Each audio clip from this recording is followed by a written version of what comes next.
Good morning, listeners. Good morning. And I hope I find you well on this beautiful Thursday morning. And thank you so much for spending this time with us on South Coast Radio, which is, of course, the best station to listen to. I am going to talk today about emotional information or impulses affecting our decision making. We have in the past touched on emotional intelligence. And for those of you who missed that little conversation, emotional intelligence, in a nutshell, is when you are aware of the emotions you are experiencing and you are able to recognize them but park them, put them to the side and not allow them to influence your decision making. You then are able to use your logic, your common sense, to get you to your desired outcome. In other words, you don't say things in anger, you don't burst into tears, you don't act out of jealousy, out of frustration, all those emotions that we feel out of disappointment, out of a feeling of neglect. Those are all emotions. Those are all influences that affect what we put out next, what comes out of our mouths next. And more often than not, it's the wrong thing. Now, let me just qualify that by saying, I'm not saying your emotions are not important. Of course they are. But if you allow them to fuel what you say and the decisions you make, it often turns out to have been a bad choice. So if you are experiencing an emotion, that has to be discussed or aired, make sure that you've calmed down. Make sure that you broach it with the other person and say, I need to talk to you about something. When will it be possible for us to sit and chat?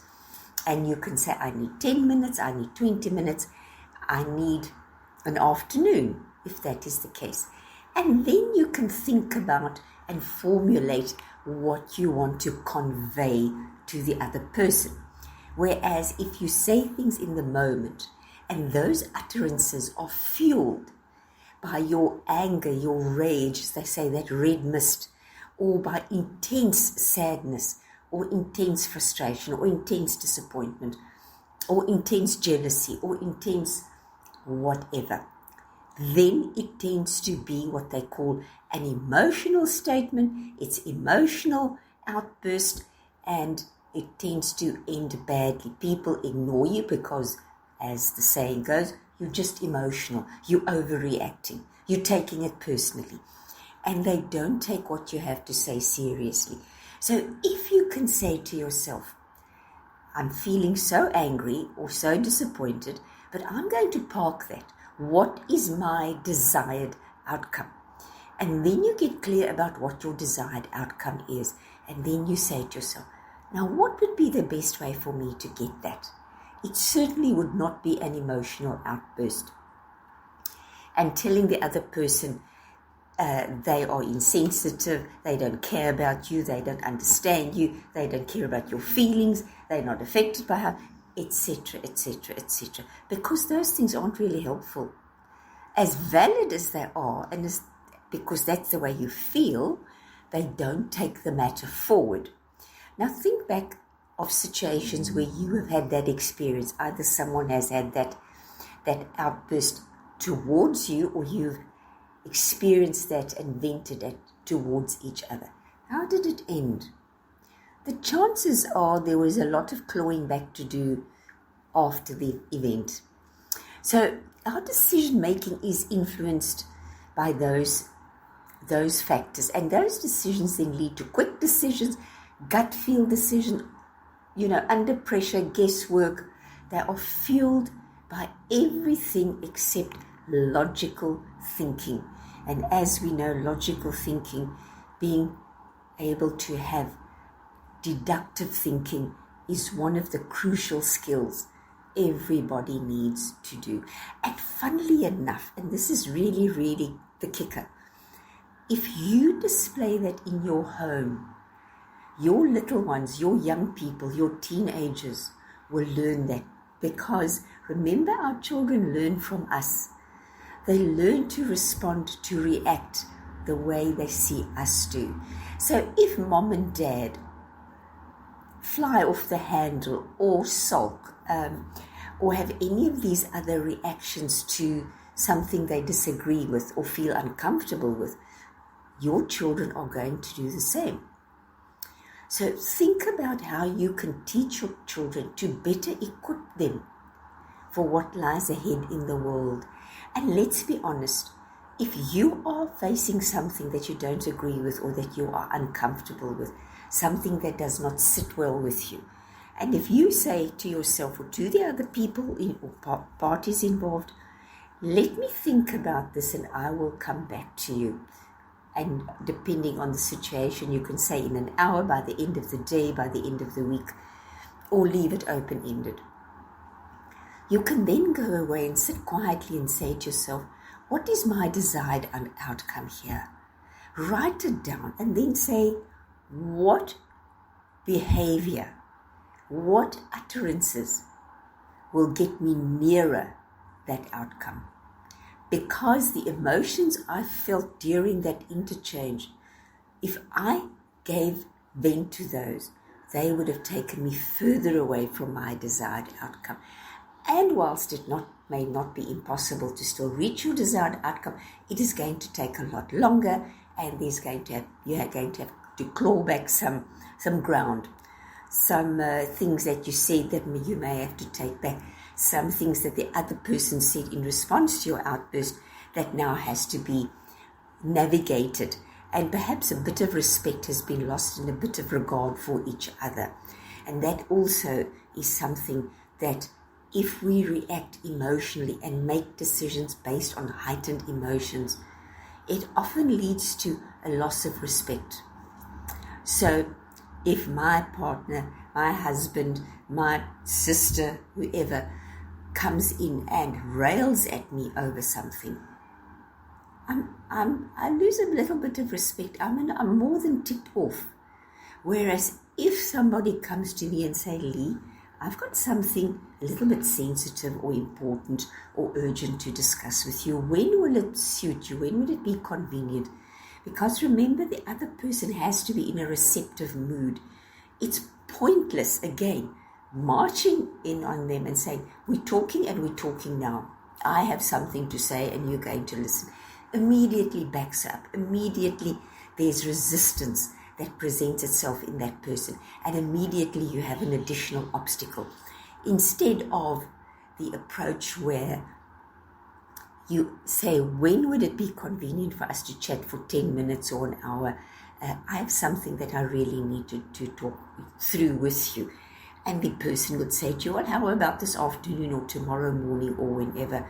They know they can put the time aside. They're relaxed and they're open to what you have to share with them. And then you can approach that with logic. And logic is also always persuasive. You don't have to reach for things that may or may not happen, and a bit of pie in the sky and a bit of yes, but what if. You can say, logically, these are the things that would give us the best outcome, or that would make me feel more comfortable, and in that way we would both gain, we would both get what we want. So listeners, become aware of your emotions. The other side of the coin is become aware of the other people or person's emotions, because if they are in a state of heightened emotions, it's pointless you trying to sit down with them and have a logical discussion. They are not open to it. They want to have their say. They are in a heightened state of emotions, be that anger, disappointment, etc., as I said, but they haven't got any bandwidth, if you will, to entertain your logic. So rather wait till they've calmed down, express that you understand how they're feeling,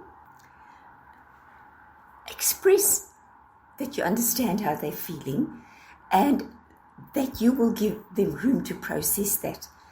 And when they are good and ready, you can revisit this issue. And that way, you have the opportunity to formulate what you want to bring to the party, and they have the opportunity to calm down and just rethink things, just, pause and reset and be open to your suggestions or whatever it is you need to vent, to add, to discuss. But listeners, I can honestly say, if you cultivate this, like you cultivate brushing your teeth every morning or whatever, you're doing the dishes every day, then it becomes a way of life. You are less ignitable. You are not so volatile. You don't react, you respond. You don't react to the situation. You don't react to other people's moods. We all know that, well, you're in such a mood now, I don't want to talk. That's an emotional reaction. You are allowing other people's emotions to influence you. Whereas if you cultivate this, let me think about it. Let me be aware of the fact that you are in a state of heightened emotions, and I respect that, and I'm going to let you process that, and we'll revisit this later. You're showing respect, you're showing compassion, you're showing understanding, and those are all things that foster good relationships, mutual respect, and a way forward.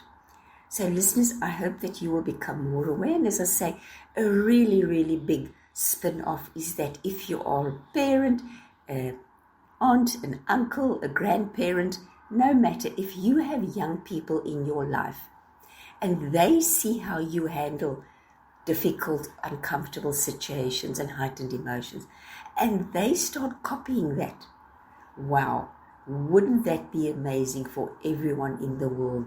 Because so much is said and done fueled by heightened emotions that lead to a lot of damage and often a lot of heartache and broken relationships.